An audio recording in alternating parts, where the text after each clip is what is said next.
Plusieurs grandes sociétés comme Voyager Digital et Celsius Network ont fait faillite.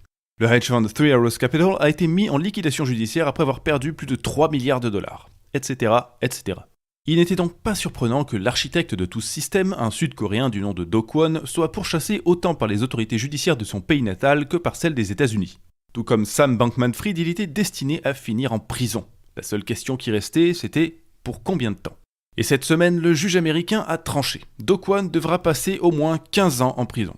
Cette sanction, qui est supérieure aux 12 ans recommandés par le procureur, a été motivée non seulement par l'ampleur du désastre, mais aussi par une tentative de fuite vers le Monténégro avec un faux passeport, ainsi que par les nombreuses manipulations découvertes après la catastrophe. En effet, il s'est avéré que le système Terra Luna n'était pas vraiment stable depuis le début, et que Do Kwon avait passé des accords secrets à plusieurs reprises pour renflouer les caisses et maintenir l'illusion que tout allait bien. Et puis il ne faut pas oublier non plus qu'au moment de la catastrophe, Do Kwon a également fait tout ce qu'il pouvait pour embrouiller les investisseurs indécis, comme en publiant ce tweet dont la formulation est devenue iconique. Quoi qu'il en soit, cette condamnation américaine n'est en fait que le début de ses problèmes. Il devra également passer devant les tribunaux sud-coréens et là-bas, c'est jusqu'à 40 ans de prison qu'il risque.